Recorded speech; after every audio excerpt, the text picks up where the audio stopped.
Time now for a look at the day's business news, and Yuka Royer joins us here in the studio. Good to see you. Hello. So we've been looking at the winners of the Golden Globes, but among the new releases that hit U.S. cinemas this weekend, Tom and Jerry was the big winner. That's right. It's an animation live-action hybrid, and it's raked in $13.7 million at the box office, making it the best opening this year in the United States and the second best since the pandemic began. With feature film productions facing delays and struggling to deal with social distancing measures, animated films are seeing a boom. The Japanese anime Demon Slayer has also made its international debut following its phenomenal success at home. Lauren Bestecker takes a look. Kimono-clad teenagers, wielding swords, and fighting demons. Flame-breathing. Not what you would expect of a typical blockbuster movie. Yet the big screen adaptation of Japanese animated series Demon Slayer is one of the most anticipated releases of the year in the US. I believe as of recently, it already beat Spirited Away in Japan in a total box office gross, I believe.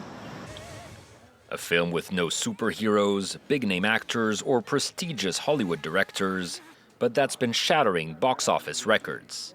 Just 2 months after it premiered in Japan, Demon Slayer had grossed over $350 million in theater entries, making it the most successful Japanese film of all time. A massive commercial success which caught many by surprise, as the global film industry is facing billions in losses due to the pandemic. But for Demon Slayer fans who came to attend the US premiere, the movie is only getting the recognition it deserves. It exceeded my expectations. I cried so much. The animation was so good.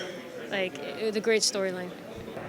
With only 42% of US theaters currently open, film companies are struggling to adapt. Yet amid this global uncertainty, animated pictures seem to be doing better than most. The new Tom and Jerry movie debuted with over $13 million in ticket sales over the weekend, making it the best opening of the year and the second best since the start of the pandemic. And so a change of pace now, manufacturing activity in Europe has picked up pace thanks to rising demand. That's right. Well, European factories have been buzzing due to pent-up demand for home electronics. IHS Markit's Manufacturing Purchasing Managers Index, or PMI, for February jumped to a 3-year high to 57.9. But there are still challenges with a global shortage of raw materials and chips, as well as cargo ships. In China, the Caixin PMI for February dropped to the lowest level since a post-lockdown recovery began last May to 50.9. Above 50, though, still means growth, but the pace of improvement was slower than expected. Well, so meanwhile, the automobile sector continues to see weak sales here in France. Well, new car registrations dropped almost 21% in February compared to a year before, continuing a downward trend for 7 months. About 133,000 new passenger vehicles were registered in France last month. Sales since the beginning of the year are down 14% from the same period last year.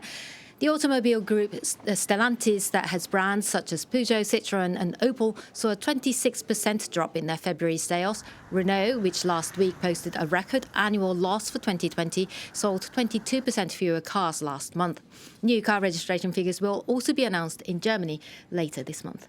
What's happening in the markets today? Well, global stocks appear to have rebounded strongly after last week's sell-off, with optimism rising after the US approved Johnson & Johnson's one-shot vaccine and the House of Representatives passed Joe Biden's massive COVID recovery package. Well, so I'm sorry, the winter school holiday season has provided a much-needed boost to the tourism industry, particularly at ski resorts, but it's also provided some headaches for the hotel staff. That's right. Well, the big question is really serving meals. Even though hotels have reopened, they're still not allowed to open their restaurants. So clients are having to eat their meals in their individual rooms, but it's not always easy for hotels to keep up the quality of their culinary standards. Let's have a look.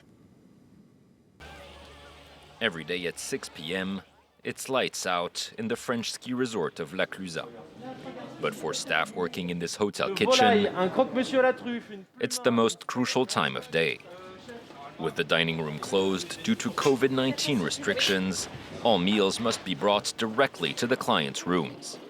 A flurry of trays and plates, amid which this five-star hotel is striving to maintain its high culinary standards.